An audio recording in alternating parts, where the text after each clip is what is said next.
আমাদের এত ক্ষমতা, কি বলে আল্লাহ রাব্বুল আলামিন সূরাতুল লুকমানের এই আয়াতের মধ্যে আল্লাহ রাব্বুল আলামিন বুঝাতে চেয়েছেন মানুষের হাতে কোনো ক্ষমতা নাই, সমস্ত ক্ষমতার মালিক একমাত্র জোরে বলুন আল্লাহ সমস্ত ক্ষমতার মালিক। এজন্য আল্লাহ তাআলা বলেন ইন্নাল্লাহা ইনদাহুল মুসতাআন ওয়া ইউনাজ্জিলুল গায়ব ওয়া ইয়া'লামু মা ফিল আরহাম ওয়া মা তাদরি নাফসুন মাযা তাকসিবু গাদান ওয়া মা তাদরি নাফসুন বিআইয়ি আরদিন তামুত ইন্নাল্লাহা আলীমুন খাবীর। এক নম্বর, কিয়ামত কবে হবে আল্লাহ জানে, দুনিয়ার কোনো মানুষ জানে না। কিয়ামত পর্যন্ত যত বিজ্ঞানীরা আবিষ্কৃত হবে, যত ইঞ্জিনিয়ার, যত বৈজ্ঞানিক, যত দার্শনিক, যত ডক্টর, যত প্রফেসর, যত পলিটিশিয়ান লিডার, যত মানুষ পৃথিবীতে যত গবেষণা করুক না কেন, কিয়ামতের সঠিক দিনের কোনটা একমাত্র আমার আল্লাহ ভালো জানে। কবে হবে আল্লাহ। দুই নম্বর, ওয়াইউনাজ্জিলুল গায়ব, কখন বৃষ্টি হবে, বন্যাতে বৃষ্টি হবে, কোথায় কোথায় বৃষ্টি বর্ষিত হবে, এই বৃষ্টির সমস্ত চাবিকাঠি সব কিছুর মালিক একমাত্র আমার আল্লাহ। আমাদের হাতে এমন কোনো ক্ষমতা নাই। চৈত্র মাসে, ফাল্গুন মাসে বা বৈশাখ মাসে, এই যে কিছুদিন আগে, বছর খানেক আগে 3-4 মাসে একটানা বৃষ্টি হয় নাই আমাদের দেশে। আমাদের দেশের প্রধানমন্ত্রী জেলা এই গোপালগঞ্জ। আমাদের গোপালগঞ্জে অনেক লিডার আছে, অনেক পলিটিশিয়ান লিডার আছে, অনেক নেতা আছে, অনেক বড় লোক আছে, অনেক ক্ষমতাশালী আছে, অনেক অফিসার আছে। এমনকি বর্তমান বাংলাদেশের পুলিশের মহাপরিচালক আমাদের বেনজির কাকা, উনিও আমাদের এলাকার। অথচ 4 মাস একটা আমাদের গোপালগঞ্জে বৃষ্টি হয় না, কারো কোনো ক্ষমতা নাই যে আসমানের মেঘ থেকে এক ফোঁটা বৃষ্টি জমিনের মধ্যে বর্ষিত করা। ঠিক না বেটি? মুসলমানের বান্দা, আমার যখন বৃষ্টি নামে, দিনের পর দিন পার হয়ে যায়, 36 ঘন্টা 72 ঘন্টায় টানা বৃষ্টি হয়। এই বৃষ্টি একটা সেকেন্ডের জন্য উন্নত প্রযুক্তির মাধ্যমে এখন পর্যন্ত বৃষ্টি বন্ধ করার কোনো ক্ষমতা এখন মানুষের হাতে দেওয়া হয় নাই। এ কথা আল্লাহ তাআলা বলেছেন, ওয়াইউনাজ্জিলুল গায়ব, যে কখন বৃষ্টি হবে, এই বৃষ্টির চাবিকাঠি একমাত্র আল্লাহ তাআলার হাতে। এরপরে ওয়া'লামু মা ফিল আরহাম, মায়ের জঠরের ভিতরে, মায়ের পৃষ্ঠদেশে, মায়ের গর্ভের ভিতরে, রেহেমের ভিতরে কি আছে, ছেলে আছে না মেয়ে আছে, বোবা আছে নাকি জবানওয়ালা আছে, নাক প্রতিবন্ধী না বুদ্ধি প্রতিবন্ধী, ছেলে না মেয়ে, চিকুন না মোটা, সাদা না কালো, এই মায়ের গর্ভের ভিতরে, রেহেমের ভিতরে কি আছে, এই সংবাদ একমাত্র আমার আল্লাহর কাছে আছে। যদি আর কোনো মানুষ কখনো জানে না।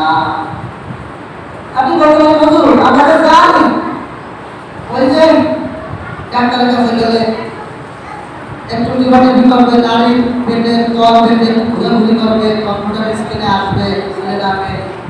আমরা তো জানি। আপনি কিছুই জানেন না, এমন সময় জানেন যখন কিছু করার থাকে না। আল্লাহ রাব্বুল আলামিন মায়ের পৃষ্ঠদেশ, বাবার পৃষ্ঠদেশ থেকে এক ফোঁটা নাপাক পানি যখন মায়ের রেহেমের ভিতরে চলে যায়, ডিম্বাণুর ভিতরে যখন চলে যায়, ওই দিন থেকে, এমনকি ওই দিনের আগের থেকেও আমার আল্লাহ জানে যে এই নাপাক পানি দ্বারা কি একটা ছেলে জন্ম হবে না একটা মেয়ে জন্ম হবে, একটা পুরুষ জন্ম হবে না একটা নারী জন্ম হবে। এই নারীটা কেমন হবে, চেহারা কেমন হবে, ব্রেন কেমন হবে, বুদ্ধি কেমন হবে, যোগ্যতা কেমন হবে, তার ভাষা কেমন হবে, তার চোখের চাহনি কেমন হবে, তার কান কেমন হবে, নাক কেমন হবে, কপাল কেমন হবে, চুলগুলো কতটুকু হবে, চুলগুলোর ঘনত্ব কেমন হবে, গায়ের পছন্দ কেমন হবে, ওই লোকের গায়ের ওজন কত হবে, সব কিছুর খবর জানেন একমাত্র কে? আল্লাহ জানেন। হ্যাঁ, তোমরা যখন জানো তখন কিছু করার থাকে না।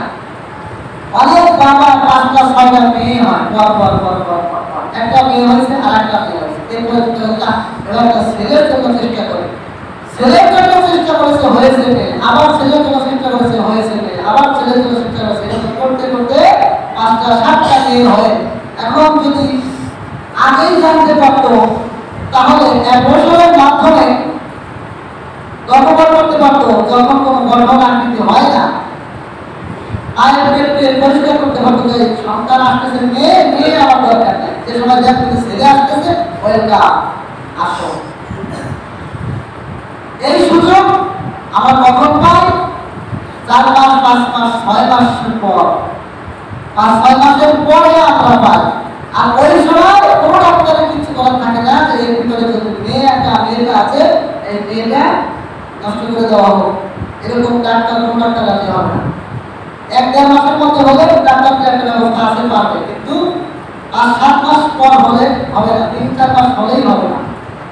তাহলে যখন আপনি জানতে পারলেন যে এখন মেয়ে আছে গর্ভের ভিতরে, তখন তো আপনার আর কিছু করার থাকে না, কিছু করার থাকে না। এরপরে আল্লাহ বলেন মায়ের গর্ভের ভিতরে কি আছে, ছেলে না মেয়ে আছে, এজন্য একমাত্র জ্ঞানী, একমাত্র বুদ্ধিজীবী, একমাত্র ডাক্তার আমি। এই গর্ভের বাচ্চা এমন এক সময় তোমাদেরকে জানিয়ে দেওয়া হয় যখন তোমাদের ইচ্ছা অনুযায়ী মায়ের গর্ভের ভিতরে বাচ্চাটাকে কোনো কিছু করতে তোমরা পারবে না।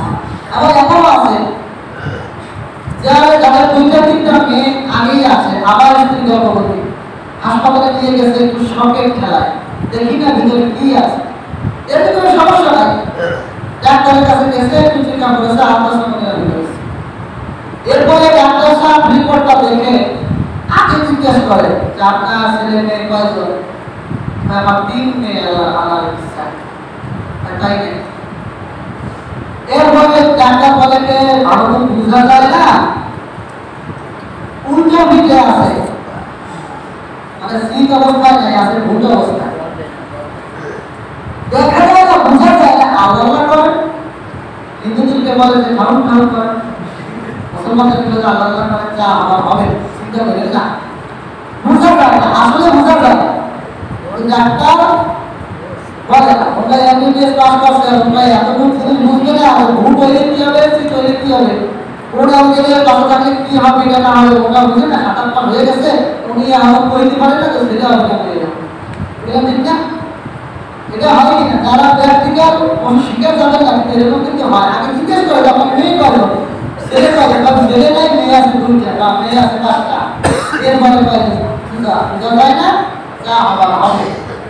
অথবা মিথ্যা কথা বলে, মিথ্যা কথা বলে, ডাক্তাররা এই কারণে মিথ্যা কথা বলে যে যদি কয় যে মেয়ে কয় তো কাজ সারা, ওই বই 14 গোষ্ঠী চালাতে দেবে, তালাকের তো কোনো ব্রেক নাই, মা তালাক, বাপ তালাক, ভাই তালাক, যে হুজুর দিয়ে বলে যে হুজুর সহ তালাক মুসলমান। এজন্য মহিলাটাকে রক্ষা করার জন্য ডাক্তার সাহেব একটু কৌশল অবলম্বন করে। ডাক্তার সাহেব বলে না যে মাশাআল্লাহ মিষ্টি খাওয়া খালি কেন, যদি বলে মেয়ে হবে তাহলে বাড়িতে গিয়ে অনেক আসন্ন পুরুষ আছে এই মেয়েটার উপরে নির্যাতন করে, মহিলার উপরে নির্যাতন করে, সেগুলো ভাত কাপড় দেবে না, শুইতে দেবে না, খাইতে দেবে না, খালি করতে বসতে খালি পাবে, তরকারিতে লবণ কমল না, ভাতে ঝাল বেশি সেটা বিভিন্ন। এজন্য বাচ্চা এবং বাচ্চার মায়ের শরীরের দিকে তাকায়, জমির দিকে তাকায়, অনেক বাচ্চা, অনেক ডাক্তাররা এই কথাগুলো বলে না। এরপরে আনন্দের খেলায় যায় সিজার করতে, শিং খাইতে বাচ্চা বের করে আনার পরে দেখে এবার পুরুষটা খুব ক্লিয়ার যায়, হাসপাতালে 5 তলা থেকে 30 তলা চলে আসে। আমি একবার গেলাম, তোমরা যা করার করলো, এগুলো ঠিক না? আরো আবার বলে এই কোরআনের মধ্যে আছে আল্লাহ পাক বলেছে বাচ্চা কি হবে না হবে এবং বাচ্চা সেই গর্ভে যাওয়ার এক ফোঁটা নাগাদ পানি গর্ভে যাওয়ার আগে থেকে আমি আল্লাহ পাক জানি যে ছেলে হবে না মেয়ে হবে। তোমাদেরকে যদি এই খবরটা দেওয়া হয় তো তাহলে তোমরা তো বলে আকাম পুরো করতা মন মতন বাচ্চা দিতা। এইবার মাঝে মাঝে পরের বার ছেলে হলে বলতে পরীক্ষা করে ছেলে হলে রাখবো পরিবার ডিসকাস করে দেবো।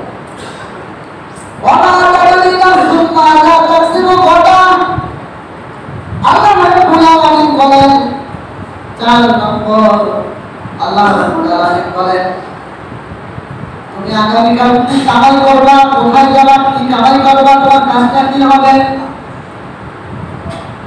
তোমার কর্ম সম্পর্কে, তোমার কর্মের ফলাফল সম্পর্কে যে রেজাল্ট আসবে, যে ফলাফল আসবে, ওই ফলাফল সম্পর্কে আল্লাহ তাআলা ভালো জানে, দুনিয়ার কোনো মানুষ জানে না। আপনি বলতে পারেন হুজুর আমি আগামীকাল কোর্টে যাই মামলা করবো, না হবে না, হতে পারে নাও হতে পারে। আপনি বলতে পারেন হুজুর আমি আগামীকাল গ্যারেজে গিয়ে কাজ করবো, হতে পারে নাও হতে পারে। আপনি বলতে পারেন হুজুর আমি আগামীকাল ধান কাটতে যাবো, ধান কাটতে যাইতে পারে নাও যাইতে পারে। আপনি চিন্তা করেন আগামীকাল বলে কি বলে নিজের ঘরে গিয়ে কাজ করবো, আপনার ইচ্ছা পূরণ হতে পারে নাও হতে পারে। আপনি চিন্তা করতে পারেন আমি একজন পুলিশ অফিসার, আমি ডিউটিতে যাবো অমুক থানায়, আমি কারো ডিউটিতে থাকবো, এটা হতে পারে নাও হতে পারে। আপনি হসপিটালে চাকরি করেন, হসপিটালে আপনার কাউকে কাজ করার সুযোগ থাকতেও পারে নাও থাকতে পারে। চাকরি চলে যেতেও পারে, আবার চাকরি থাকতেও পারে। আপনি অসুস্থ হতে পারে, আবার সুস্থ হতে পারে। অথবা আপনি দুনিয়া থেকে আগামীকালের সূর্য ওঠানাকে এই দুনিয়া থেকে আপনি আউট হয়ে যেতে পারে। ঠিক আছে? আগামীকাল আপনি কি কাজ করবেন এটা আল্লাহই ভালো জানে, দুনিয়ার কোনো মানুষ জানে না। 5 নম্বর সংক্ষিপ্ত করে বলি, 5 নম্বর আল্লাহ বলে যে কোন দেশে, কোন জায়গায়, কোন স্থানে, কোন বিছানায়, কোন হসপিটালে, কোন গাড়িতে বসে, কোন মোটরসাইকেলে বা কোন পার্কের ভিতরে তোমার মৃত্যু হবে, ওই মৃত্যুর স্থানটা সম্পর্কে আল্লাহর চাইতে ভালো কেউ জানে না। হাসপাতালে গেছে, রোগ দিয়া সুস্থ হয়ে বাড়িতে আসছে, বাড়িতে আসার পরে সুস্থ মানুষ দুনিয়া থেকে বিদায় হয়ে গেছে। হাসপাতালে গিয়েছিল রোগ সারার জন্য, রোগ ঠিকই সারছে, মৃত্যু থেকে বাঁচার জন্য, কিন্তু বাড়িতে আসার পরে সুস্থ অবস্থায় দুনিয়া থেকে বিদায় হয়েছে। গতকালকে গোপালগঞ্জ কোট মসজিদের মসজিদ দীর্ঘ 35 বছর যাবৎ কোট মসজিদ ওইখানে আজান দিয়েছে। আল্লাহ বান্দা গতকালকে দুনিয়া থেকে বিদায় হয়ে গেছে।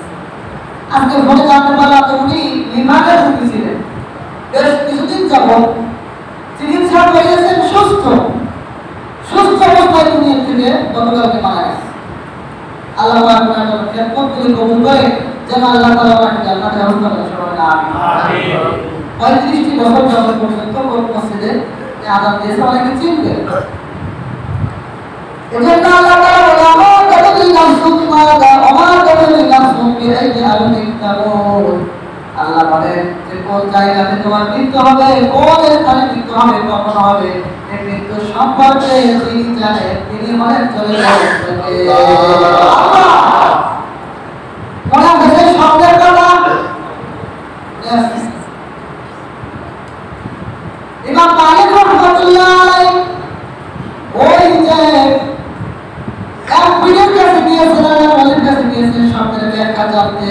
উনি বললেন যে 5টা আকুল আল্লাহ রাসূল আপনাকে দেখাইলেন, এই 5টা জিনিসের অর্থ আপনি 5 দিন পরে করবেন, না 5 দিন পরে করবেন, নাকি 5 ঘন্টা পরে করবেন, নাকি 5 বছর পরে করবেন, নাকি 5 দশক পরে করবেন, নাকি 5 বছর পর্যন্ত পরে আপনি মরবেন। এইটা আল্লাহ রাসূল আপনাকে শব্দের মাধ্যমে জানান নাই, আল্লাহ পাক আপনাকে জানানোর মাধ্যমে আপনার রাসূলের মাধ্যমে এইটা জানিয়েছে যে আপনি জিজ্ঞেস করেছেন হুজুর আমি কবে মারা যাব, যদি আমি জানতে পারি আমি অমুক দিনের ভিতরে মারা যাব, তাহলে আমি মদিনা ছেড়ে অন্য কোথাও আমি যাব না। এই জন্য আল্লাহ পাকের রাসূল 5টা আঙ্গুল দেখাইলেন, জবাব থেকে কোনো কথা বললেন না। এই শব্দের ব্যাখ্যাটা হলো এই 5টি জিনিস আমি যে আয়াতটা তেলাওয়াত করেছি, আল্লাহ তাআলার কাছে এই 5টা খবর ছাড়া এরপর দুনিয়ার কোনো মানুষের 5টা খবর কেউ জানে না। এজন্য রাসূল বলতে পারেন না যে তুমি কবে মারা যাবে,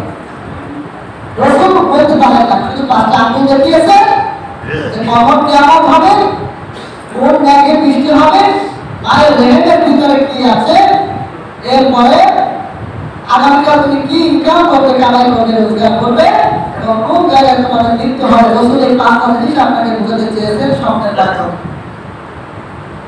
মুসলমান ভাইরা আমার, এজন্য আমরাও কিন্তু এই 5টা জিনিসের মালিক, অথচ যে 5টা জিনিসের কথা বললাম আমরা কিন্তু আমাদের চলাফেরা, ওঠা বসায়, কথা বলায় মনে হয় যে 5টা জিনিসের মালিক আমরা নিজেরা। আমাদের সময় বৃষ্টি না হলে আল্লাহ তাআলাকে গালাগালি দেয়, আল্লাহ এত পাওয়া পাইতো আমাকে যে আল্লাহ বৃষ্টি দিচ্ছে না। ওটা আল্লাহ দিচ্ছে, আল্লাহ দিতেও পারে, নাও দিতে পারে। এই দিকে বৃষ্টি আছে, গোলাবালি নাই, আবার এইখানে বৃষ্টি আছে, তারপরেও বৃষ্টি নাই। তোমার মধ্যে বৃষ্টি হইয়া পড়াই গেছে, কিন্তু এই দিকে ঠান্ডা নতুন ঠিক এরকম তো হয়। এই ক্ষমতা মালিক কে বলেন তো? একমাত্র আল্লাহ, খালি আল্লাহ, একমাত্র সবকিছু মালিক আল্লাহ, সবকিছু মালিক আল্লাহ। তারপরও আল্লাহ তাআলা কিছু কিছু কাজের মধ্যে মানুষ এর প্রতি দাবি করেছে, যেমন আগামীকাল আমি এই কাজটা করবই করবো বলে না, অথচ সেটা আগামীকাল কবরেও যেতে পারে। আমাদের তো আগামীকালের সবার পরিকল্পনা আছে যে আগামীকাল শনিবার যারা অফিসে চাকরি করেন তারা বাড়িতে থাকবে, এটা চিন্তা ভাবনা আছে না? যারা দোকানদার বা বিভিন্ন দোকানে যারা কাজ করেন, আপনাদের চিন্তা ভাবনা আছে যে শুক্রবার দিন শনিবার বন্ধ থাকে, শনিবার দিন আমরা বাড়িতে ছুটি কাটাবো। অথচ শনিবার দিন আপনি বাড়িতে ছুটি কাটানোর আগে, আপনি শনিবার দিন ছুটি ওঠার আগে আপনার আমার কবরে যাওয়া লাগতে পারে, ঠিক না? আল্লাহ ভালো জানে। এই আয়াত অস্বীকার করার মতো ক্ষমতা দুনিয়ার মানুষের নাই। কোরআন শরীফের মধ্যে যতগুলি আয়াত আছে, সমস্ত আয়াত যদি কোনো মানুষ অস্বীকার করে, কমপক্ষে এই আয়াতটা আকুলু নাফসি যায়িকাতুল মাউত, এই আয়াতটা, এই দুইটি আয়াত কেউ অস্বীকার করতে পারবে না, কেউ অস্বীকার করে বাস্তবায়ন করতে পারবে না। এজন্য আয়াতের উপরে আমাদের পরিপূর্ণ আস্থা থাকতে হবে এবং এই আয়াতের যে শিক্ষা আছে, এই শিক্ষা আমাদেরকে গ্রহণ করতে হবে। আল্লাহ তাআলা আমাদেরকে এই কথাগুলো করে এবং সূরাতুল লুকমানের 34 নম্বর আয়াতের তাফসীরে আমরা যেটা বুঝেছি, এই বোঝানো পরে আমাদের আল্লাহ পাক আমল করার তৌফিক দান করুন। আমিন।